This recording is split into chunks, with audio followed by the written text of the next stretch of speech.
Imagine a place so secretive, even after centuries it remains undiscovered. That's the story of the maroon settlements on Croix. Archaeologists are now using cutting-edge technology to uncover these hidden sanctuaries, once the refuge of escaped slaves.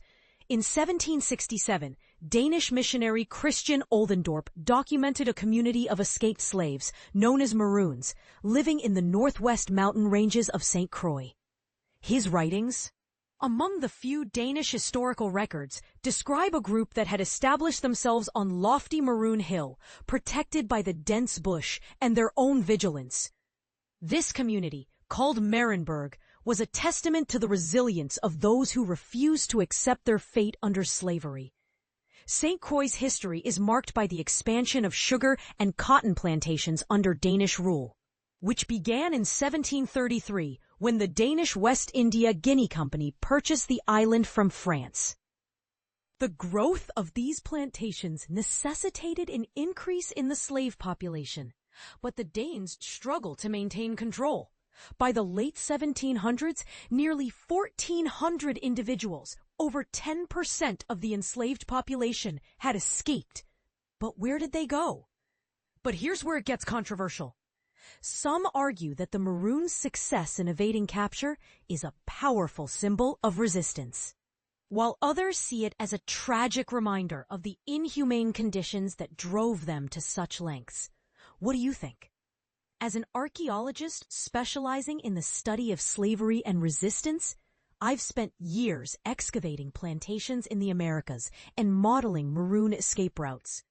In recent years, I've focused on locating Maroon settlements on land, particularly Marienburg.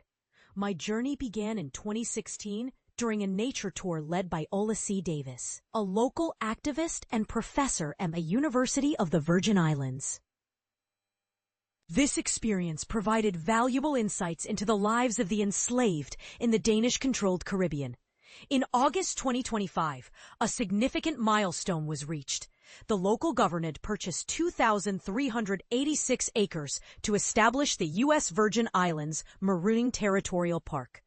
However, a major challenge remains: finding the actual remains of Marienburg.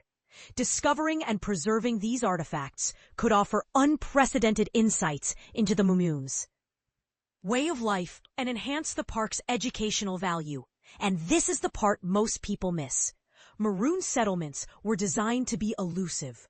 Runaway slaves chose remote, hard-to-reach locations, often building temporary structures that could be quickly dismantled or relocated. The Danes, despite their efforts, never managed to locate Marienburg, thanks to the Maroons' strategic use of the terrain and booby traps. To find what was meant to remain hidden, researchers have turned to advanced technology. Since 2007, various attempts have been made to locate Marienburg using Geographic Information Systems, GIS, and predictive modeling. One notable effort was led by archaeologist Bo Edstrud, who created a model based on historical and topographical data to identify the most likely areas for Maroon settlements. In 2020, I collaborated with archaeologists Stephen Wernke and Lauren Kohut to develop a more sophisticated model. We digitized detailed colonial maps from 1750 and 1799 and integrated high-resolution lidar data to create a digital elevation model of the island. Lidar, which uses laser pulses to penetrate dense vegetation, has revolutionized archaeological research by allowing us to map even the most secluded areas. Our model not only considered of isolation and visibility, but also factored in access to water sources and the ruggedness of the terrain. This comprehensive approach helped us simulate how the landscape's opportunities and constraints changed over time as colonial society expanded. Our findings suggest that the Maroon settlement was not static. It likely shifted and diminished as colonial infrastructure grew. The area suitable for clandestine Maroon communities may have shrunk by more than 90% in just 50 years. This could explain why fewer runaways were recorded over time, as more Maroons may have left the island by boat for other destinations. While we haven't pinpointed the exact location of Marienburg, Our research brings us closer to uncovering this hidden piece of history. The next step involves surveying potential sites for evidence of historical settlement.